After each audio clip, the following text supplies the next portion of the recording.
For more on all this, I'm joined right now by political commentator Harlan Hill and Fox News contributor Leslie Marshall. Good to see you guys. You know, Harlan, this Rex Tillerson has taken a lot of heat here because apparently Vladimir Putin kind of likes him. He gave him that friendship award and everything. But what is it that you think Democrats are missing on this? In that, you know, why do you think Rex Tillerson, who, let's not forget, ran a massive company that had to do deals all over the world, what is it that they're missing on him? What I love about this pick is that it is the polar opposite of what Barack Obama did when he was filling out his cabinet back in 2008. Barack Obama went and raided the House and Senate for, you know, the top Democratic brass and pulled them into the administration. What Donald Trump is doing is raiding the Fortune 500 companies across this country and pulling the best and brightest CEOs on board into his administration, and this is just the latest example of it. I think that it's extraordinarily shrewd. This is a guy that's managed over 75,000 employees in dozens of countries. He's negotiated deals that have advantaged Exxon's shareholders, and now he's going to work on behalf of the American people. This is a perfect pick, in my estimation. You know, ExxonMobil, it's kind of like a small country in a way. And when you think about how many deals and how many places, including many bad places, they had to operate in, Leslie, you know, this is a guy who also knows how to protect his employees. He needs to protect people in the State Department. Hillary Clinton failed when it came to Benghazi to do that. So what is your biggest complaint about Rex right now?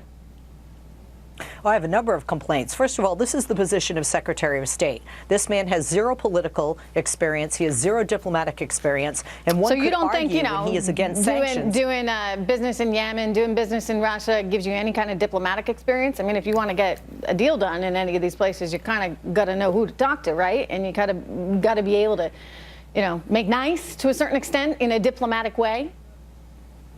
When you were talking about allies, enemies like ISIS in wars, it's very different than when you're sitting down and having business negotiations over economics. And when we look to economics, some could argue what's been done and him being so against the sanctions which we have placed on Russia in the past, that actually a lot of his ideas would benefit Russia, certainly Putin and the Russian people and workers, more than it would the United States and the American worker. This is a guy who's now, instead of working for Exxon, Harlan, would be working for the American public and would be working on behalf of the United States of America.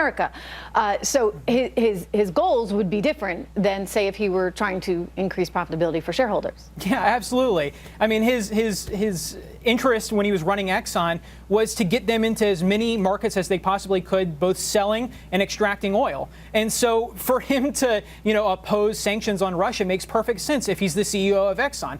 I think that his policy and his perspective on the world and in Russia in particular will be quite different if he's negotiating on behalf of the United States. And look, this notion that the Trump administration is going to be more favorable to the Russians than the Obama administration and the Hillary Clinton State Department, it's just outrageous. You have to remember, Hillary Clinton, actually, there was that quid pro quo between the Clinton Foundation and Russia, where we exchanged 25% of our uranium reserves for this massive infusion of cash into the Clinton Foundation. This happened while Hillary Clinton was at the State Department. In other words, so you're saying if you're gonna point fingers, maybe we need to look back to what happened with the Clinton Foundation. Let me ask you both this: what is the chance that actually he may not get confirmed as Secretary of State? Leslie, I mean, what can the Democrats do right now to prevent this from happening, or is this fait accompli if Trump decides he's the guy? Well, quite frankly, this isn't just about Democrats. We've heard some leading Republicans that are upset by this, and I think this, coupled with the news that came out today with Republicans on board with other Democrats and many Americans who say, hey, look, let's investigate the CIA's thinkings and the Washington Post report from this month, just last week. Here's the thing.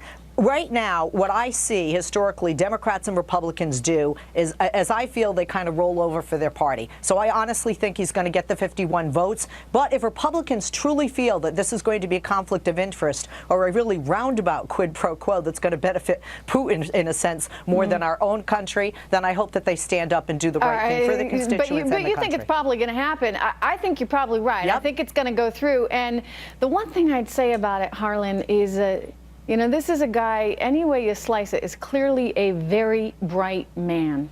Very bright man. And I kind of wonder if we shouldn't be approaching everything just a little differently. Just a little differently, given where we have been for the last 8 years. How might having a CEO of a company like Exxon change the game?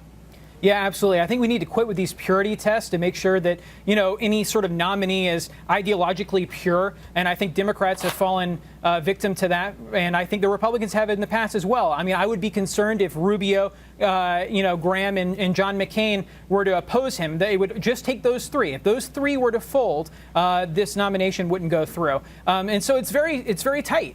I think that he will be confirmed. But I agree with you. Absolutely. We need to have a different perspective when we're deciding who should lead this country and who should negotiate on behalf of the American people. Harlan, Leslie, good to see you guys. Thank you so much. All right. There are new reports, everyone, suggesting that